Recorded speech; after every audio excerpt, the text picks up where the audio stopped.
Halo semua, apa kabar? Harap semuanya sehat saja walau dimanapun kita berada.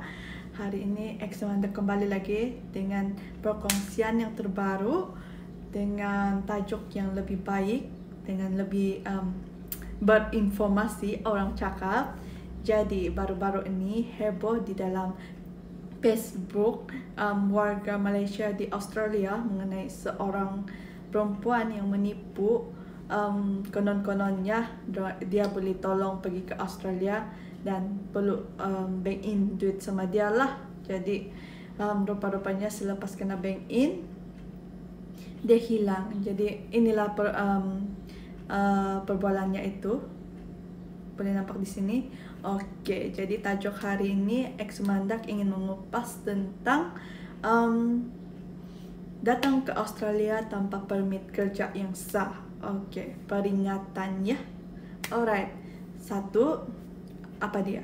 Ya, yang seperti yang saya cakap mula-mula, yaitu hati-hati dengan ejen pekerjaan, ejen-ejen yang berada di Malaysia yang menawarkan kerja di Australia. Kamu mesti ambil selidik dulu diorang punya latar belakang lah, macam tu.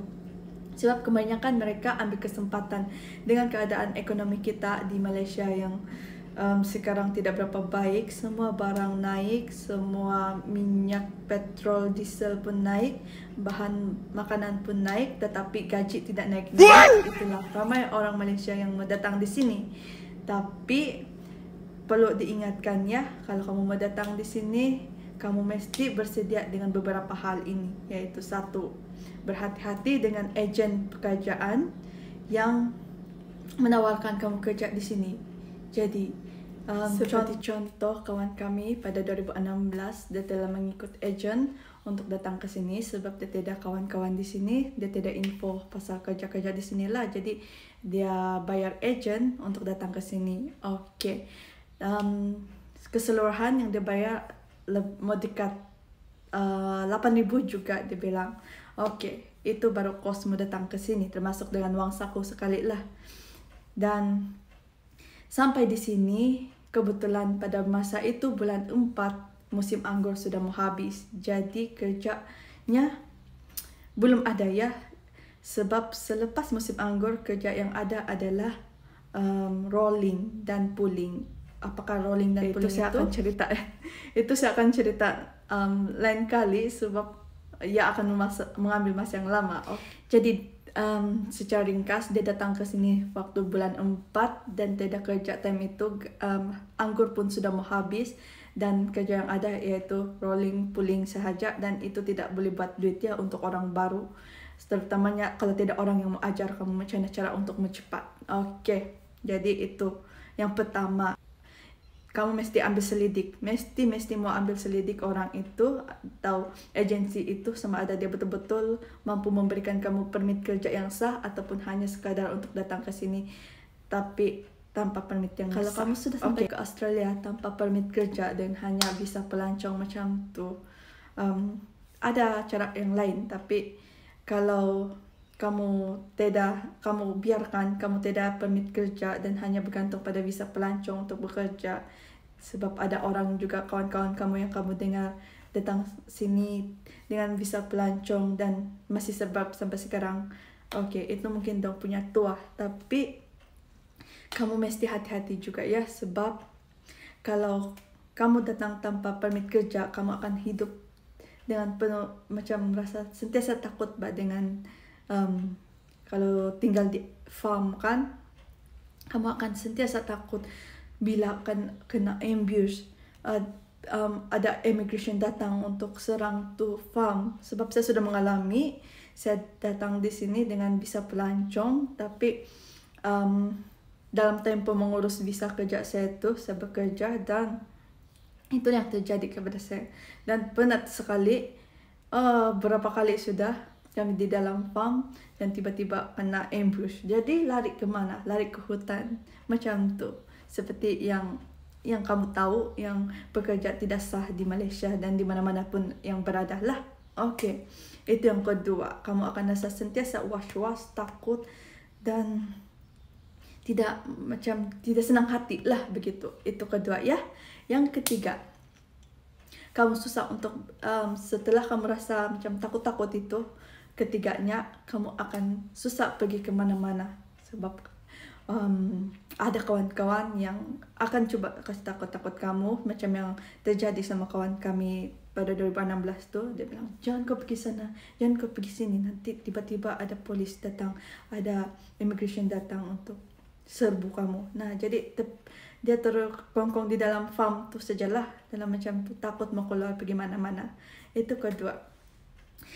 Sebab lagi satu, kalau keburukan dia, kalau kamu susah pergi ke mana-mana, sebab kalau sudah habis musim anggur, kalau kamu target untuk pergi sini untuk season picking, kerja yang seterusnya itu akan macam kurang untuk memberikan duit lah. Macam contoh, kalau anggur tuh kan, lepas musim anggur dia akan musim rolling dan pulling. Jadi time tuh sudah sangat sejuk dan tangan pun sangat kebas untuk buat kerja itu waktu musim sejuk, terutama kalau basah-basah. Jadi itulah, susah kemana-mana tanpa permit kerja ya. Itu yang ketiga. Oke, yang keempat ialah kalau akan terdedah dengan subkon dan juga kontraktor yang menipu kamu lah. Apakah itu subkon atau kontraktor? Oke.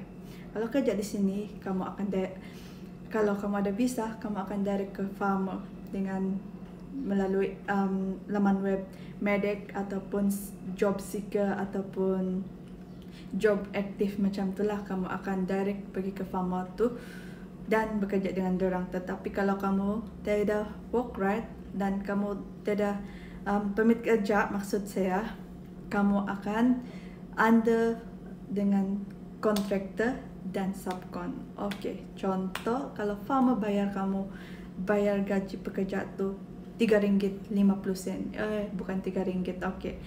$3.50. Jadi kontraktor akan makan dalam 50 sen macam tu. Jadi tinggal $3. Dan kalau kamu under kawan kamu, dan kawan kamu pasti akan ambil keuntungan sedikit dari kamu, dan dia akan ambil potong dalam 10 sen atau 20 sen macam tu. Kalau kamu tidak percaya, tak apa, kamu akan mengalami di sini. Saya sudah banyak ya mengalami kejadian seperti itu. Kawan tapi makan kawan macam tu. Oke.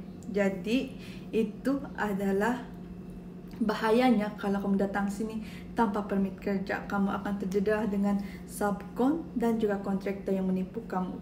Dan sebagai satu contoh pengalaman, dua contoh lah. Sebab saya banyak pengalaman ditipu oleh subkon dan juga kontraktor. Oke, satu, saya ikut kawan.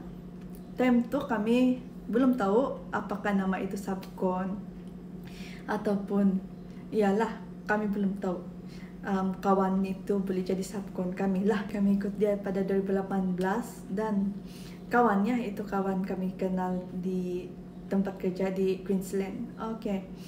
Dia bilang di tempat saya boleh buat duit sampai 20k dalam satu season. Jadi kami ikut dia, mengharapkan kata-kata dia itu benar lah. Rupa-rupanya dia itu, kalau dipendekkan cerita, dia itu adalah subkon. Dan kepada kami dia bayar harga yang lain, dan kepada dia punya ahli keluarga yang baru sampai time tu dia bayar dengan harga lain. Bayangkan kami yang sudah berpengalaman selama 2 tahun, gaji kami lebih rendah berbanding dengan keluarga dia yang baru sampai 2 bulan 3 bulan time tu. Jadi di sana kami tahu rupa-rupanya kawan boleh makan kawan. Dan selepas itu kami mengalami lagi banyak pengalaman di mana banyak yang cuba subkon kami. Jadi itulah, hati-hati untuk berada di sini. Dan kedua, saya punya pengalaman adalah kontraktor yang tidak membayar gaji. Oke, ketika saya kerja di Darwin dan time tu kami punya gaji kan hold, sebab dia macam rasa kami tahu sudah dia tahu sudah kami mau lari dari dia. Dia hold gaji kami 2 minggu. Oke, gaji 2 minggu itu tidak sedikit ya. Dia lebih kurang macam mau 2000 juga. Dan time tu seperti yang saya cerita di pengalaman kerja di Darwin, muka saya hancur dengan pulut getah. Jadi sangat sakit hati saya sebab kami tidak dibayar gaji selama 2 minggu. Itulah keburukan apabila datang sini tanpa permit kerja. Dan kontraktor itu mengugat kami. Dia bilang, bagi saya kamu punya visa dan kamu punya paspor. Kalau kamu tidak dapat bagi itu, saya tidak bayar gaji kamu, dia bilang. Jadi dia diamlah dan gaji kami hangus begitu saja, 2.000. Jadi hati-hati dengan subkon yang akan makan gaji kamu dan juga kontraktor yang menipu kamu, yang tidak bayar gaji kamu bila kamu datang ke sini tanpa permit kerja yang sah. Oke, ini saya bagi tahu berdasarkan pengalaman saya sendiri lah. Alright, itu yang keempat. Yang kelima ialah mengenai dengan visa pekerja. Kalau kamu datang ke sini dengan visa pelancong saja dan bercadang bila sampai di sini baru memohon visa pekerja, saya ingin mengingatkan kamu terlebih dahulu ya. Hati-hati dengan orang yang charge kamu mahal untuk buat visa. Rupa-rupanya hanya untuk visa protection atau visa bridging. Sebab saya pernah mengalami, dia charge saya sampai 450 dan ada kawan kami yang kena charge sampai 1.000 hanya untuk buat visa protection, visa di sini.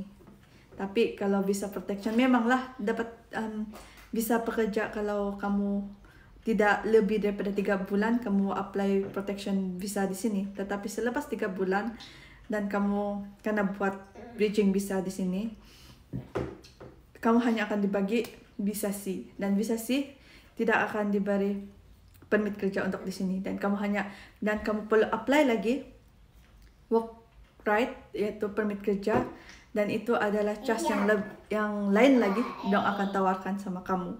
Oke, jadi hati-hati kalau kamu sudah datang di sini dengan hanya berbekalkan visa pelancong dan ingin membuat visa pekerja di sini. Bila sampai di sini, hati-hati ya, sebab ada yang akan charge kamu dengan sangat mahal hanya untuk buat protection visa. Tapi kalau kamu ada info pasal protection visa, kamu boleh buat sendiri dan harga dia atau dia punya cost lebih murah. Nah, oke, itu yang kelima ya. Hati-hati dengan penipuan membuat visa pekerja apabila sudah sampai di Australia. Oke, yang keenam, kalau kamu ada masalah kesehatan itu sangat berbahaya sebab kos untuk bayar perawatan di sini, hospital adalah sangat mahal ya, sangat-sangat mahal kalau kamu tidak bisa bekerja. Lagi satu, kalau kamu tidak bisa bekerja, lepas itu tiba-tiba kamu terlibat dalam accident atau palis-palis, kita tidak minta juga kita kena accident di sini, tapi itu sebagai langkah berjaga-jaga. Kos dia sangat mahal ya, seperti yang saya cakap, kos rawatan di sini sangat-sangat mahal untuk orang yang tidak bisa bekerja. Jadi itu akan membuatkan kamu terlibat dengan hutang kepada kontraktor kamu, dan kamu akan di-charge macam bunga lah untuk kos perawatan itu yang ditanggung oleh kontraktor kamu. Lagi-lagi kalau dia macam teruk, kalau accident sangat susah. Banyak sudah case di sini orang Sabahan, orang Malaysia yang terlibat di dalam kemalangan, memerlukan kos yang sangat tinggi sebab dia tidak bisa kan. Jadi itulah, hati-hati ketika datang ke sini tanpa work right, sebab kami sudah pernah mengalami. Jadi kami ingin membagi peringatan kepada kamu yang teringin mau pergi ke sini untuk mengubah kehidupan kamu di sana, tapi pastikan datang dengan cara betul ya. Oke, hanya itu saya punya perkongsian pada hari ini, dan semoga ini dapat memberikan kamu pengetahuan serba sedikit sebanyak untuk datang ke sini nanti, persediaan datang ke sini nanti. Jangan lupa like video ini dan subscribe dan share sama kawan-kawan yang mau datang ke sini dan membuka dong punya minda bagaimana gambaran kehidupan di sini kalau tidak work right, macam mana dia punya kebaikan dan keburukan lah. Jadi saksikan juga saya punya video yang lain mengenai cara hidup di sini dengan bagaimana bersekitaran di sini, dan teruskan subscribe dan nantikan video saya yang saya akan upload pada masa yang akan datang. Oke, sampai jumpa, bye.